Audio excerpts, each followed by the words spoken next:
The Cleveland Browns are collapsing from within, and what's happening now feels like a slow-motion car crash for a franchise that just can't seem to escape its own dysfunction.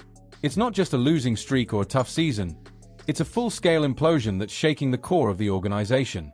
For years, the Browns were known for their grit and hope. But right now, that hope is slipping away, replaced by public confrontations, locker room divisions, and a superstar who's reached his breaking point. Myles Garrett, the face of the franchise and one of the most dominant defenders in football, has finally had enough. After years of carrying this team through mediocrity, Garrett has erupted.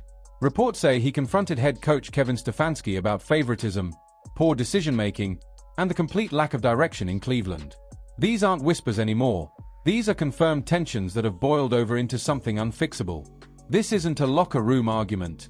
This is a total breakdown between the team's best player and its head coach. Garrett's frustration makes sense. The Browns are sitting on a pathetic 2-6 record.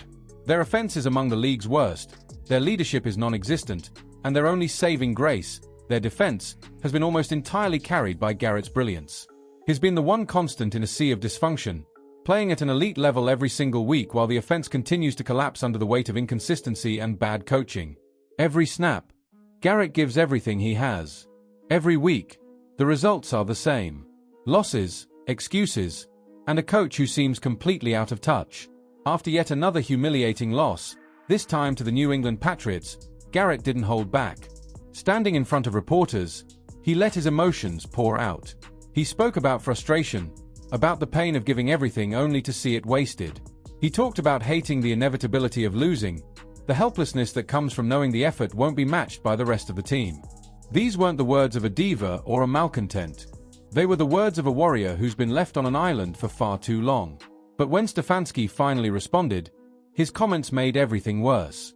Instead of acknowledging Garrett's pain or validating his leadership, he brushed it off.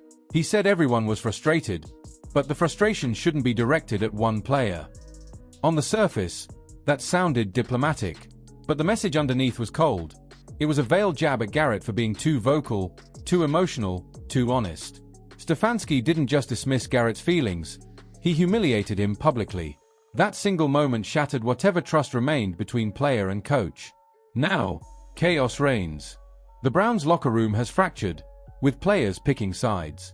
Some support Garrett, tired of watching the offense implode while the defense carries the load. Others, loyal to Stefanski or fearful of rocking the boat, stay quiet. What was once a team is now a collection of factions, whispers, and resentment.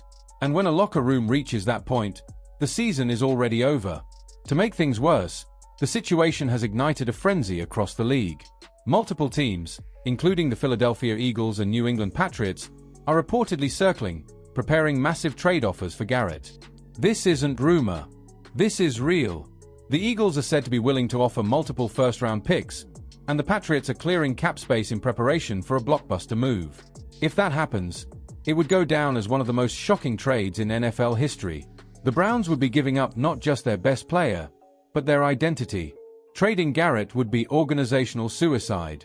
This man has 5 sacks in a single game this season. He single-handedly kept the Browns in games that should have been blowouts. Without him, the defense collapses. Without him, the franchise loses its soul. And yet, here we are, with Cleveland reportedly entertaining trade calls, all because the relationship between their head coach and their star has reached a point of no return. The root of this disaster runs deeper than just one argument. Garrett has reportedly accused Stefanski of favoritism, specifically toward quarterback Dillon Gabriel.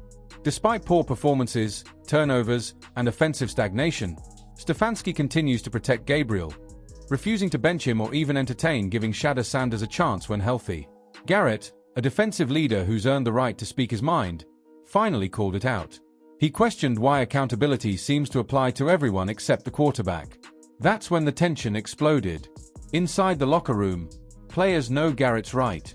They see what fans see, an offense that looks lost, a coach unwilling to adapt, and a quarterback who's simply not getting it done. Stefanski's stubborn loyalty to Gabriel is destroying morale. It's one thing to stick with a quarterback for strategic reasons. It's another to do it out of pride or personal connection. Garrett's accusations cut to the heart of what's wrong in Cleveland, a coach who values control over results. Reports say Garrett's confrontations in meetings have been explosive. He's directly challenged Stefanski, demanding answers about why the team keeps losing, why players aren't being held accountable, and why leadership feels non-existent. These moments have left teammates stunned, not because Garrett was wrong, but because someone finally had the courage to say what everyone else was thinking. Now, the Browns stand on the edge of disaster. The general manager, Andrew Berry, has gone silent. The owner, Jimmy Haslam, is nowhere to be found. Stefanski continues to trot out the same corporate cliches about staying focused and executing better. Meanwhile, Garrett, the man who's been their anchor through every storm, is considering asking for a trade himself. If that happens, Cleveland's collapse will be complete. It's tragic because this franchise has been here before. Time and time again, they find a way to sabotage themselves. They've had elite players, Baker Mayfield, Odell Beckham Jr., Jarvis Landry, all lost to dysfunction and poor leadership. But this is worse. Myles Garrett isn't just another star. He's a generational player, the kind you build dynasties around. Losing him would set this team back years. The fan reaction has been nothing short of fury. Social media has erupted with calls to fire Stefanski, to back Garrett, to finally fix what's been broken for far too long. Hashtags like #FreeMylesGarrett and #FireStefanski are trending. Fans aren't just angry, they're heartbroken. They know Garrett deserves better. They know the Browns' pattern of mismanagement is repeating itself yet again. And what's most chilling is that the organization doesn't seem to understand what's at stake. Trading Garrett might bring a pile of draft picks, but it would destroy whatever credibility this team still has. You don't replace a player like him. You don't trade away the one man who gives your team a chance to win every week. You build around him. You listen to him. You lead with him. Instead, the Browns seem poised to repeat history. Another implosion, another rebuild, another excuse.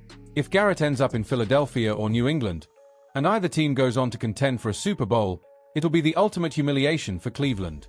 The city that waited decades for football redemption will be right back where it started, watching its stars succeed elsewhere while the Browns drown in their own dysfunction. The real question now is whether anyone inside the organization has the courage to stop this. Will Haslam finally step in and choose Garrett over a coach who's lost the locker room? Will Berry break his silence and remind everyone what winning actually means? Or will Cleveland once again burn down what little progress it's made, chasing control instead of championships? Right now, it feels like the end of an era. The Browns' foundation is cracking. The leadership is silent, and their superstar is standing in the middle of the rubble, wondering why he ever believed things could be different this time. What do you think? Has Kevin Stefanski completely lost the locker room? Should the Browns back Myles Garrett and rebuild around him? Or is this franchise simply too broken to fix? Let us know your thoughts in the comments below. And if you love deep dive stories like this one, the drama, the truth, and the emotion behind the game, don't forget to like, subscribe, and hit the bell so you never miss what's really happening behind the headlines.